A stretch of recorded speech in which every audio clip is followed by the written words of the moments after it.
नमस्ते दोस्तों। हिंदी साहित्य कहानी की श्रृंखला को आगे बढ़ाते हुए आज सुनते हैं प्रसिद्ध कहानीकार डॉक्टर संगीता झा जी की लिखी कहानी नया साल। तो चलिए बिना देरी किए कहानी को शुरू करते हैं। नया साल आने वाला है, शायद सब कुछ ठीक हो जाएगा। सोचते सोचते मैं लगभग पागल सी हो गई हूँ। हर साल ये नया साल आता है और मेरे घावों को हरा कर जाता है। वो भी एक नए साल की रात थी। मैं बहुत उत्साहित थी। सारा घर जगमगा रहा था। मैं 16 साल की थी। दिल भी 16 साल का था। घर का कोना कोना मेरे ही रंग में रंगा हुआ था। नया साल मेरे लिए केवल नया साल ही नहीं, मेरा जन्मदिन भी हुआ करता था। सालों से, या यूँ कहिए मेरे जन्म से पहले से पापा मम्मी उसी घर में रहते थे और अड़ोसी पड़ोसी वो ही हमारे रिश्तेदार थे।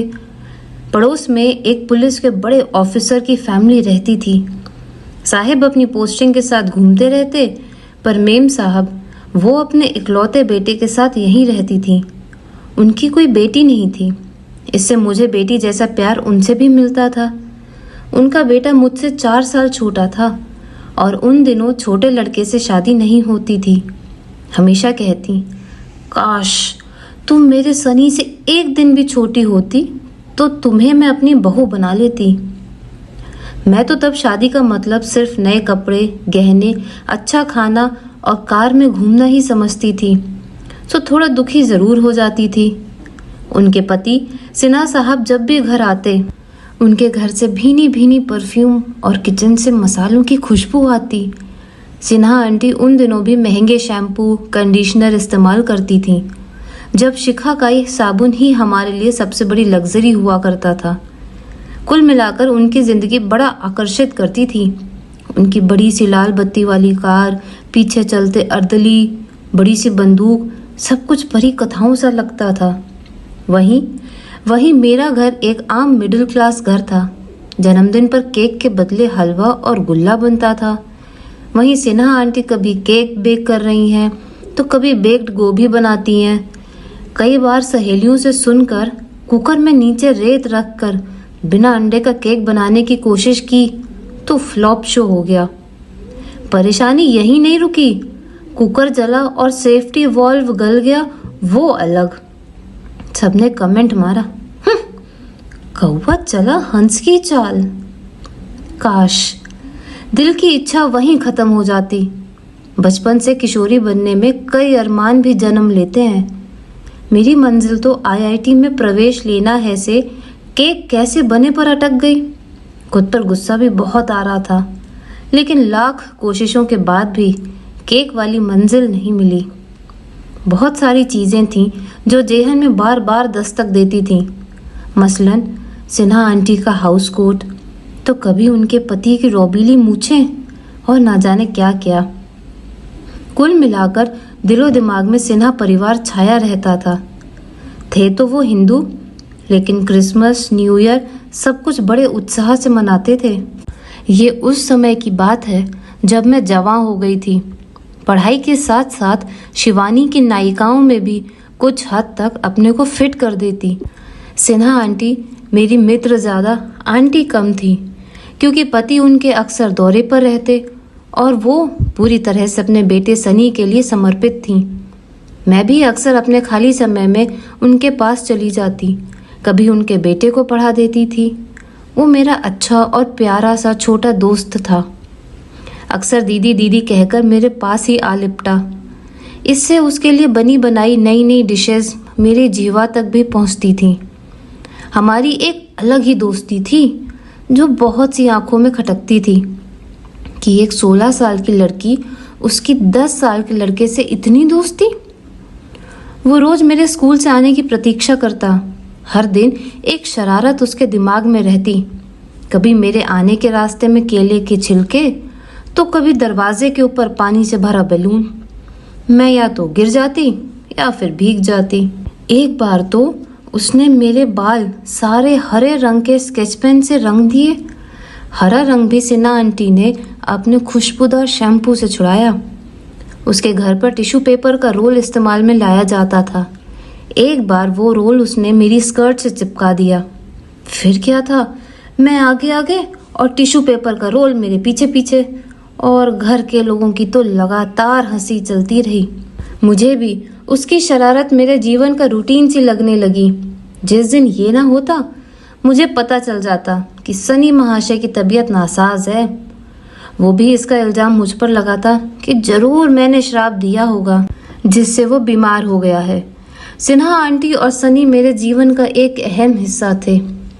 उस साल न्यू ईयर सिन्हा फैमिली एक रिजॉर्ट में मनाने वाली थी और उन्होंने उसके लिए एक कॉटेज भी बुक करवाई थी। रिजॉर्ट घर से करीब 50 किलोमीटर दूर था। वे हमेशा अपने साथ गनमैन और अर्दली लेकर चलते थे। जहाँ भी रहते ठीक उसके साइड में एक कॉल बेल लगा दी जाती ताकि वो जब भी बजाएं अर्दली तुरंत हाजिर हो जाए।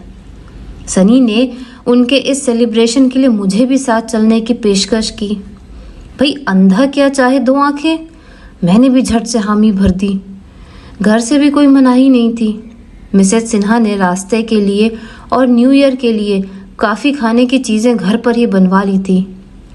संभाग के सबसे बड़े पुलिस अफसर जा रहे थे तो जाहिर है वहाँ भी इंतज़ाम अच्छे करवाए गए होंगे। रास्ते भर बड़ी लाल बत्ती वाली कार से बाहर झांकते हुए मैं बड़ा गर्व महसूस कर रही थी। एक कार में मैं और सनी, दूसरी कार में साहब और मीम साहब, और उसके पीछे उनके बॉडीगार्ड और अर्दलियों की फौज खुली जीप में। वहां पहुंचकर सजी हुई कॉटेज लगभग दुल्हन सी और पहरा सब कुछ परी कथाओं की तरह।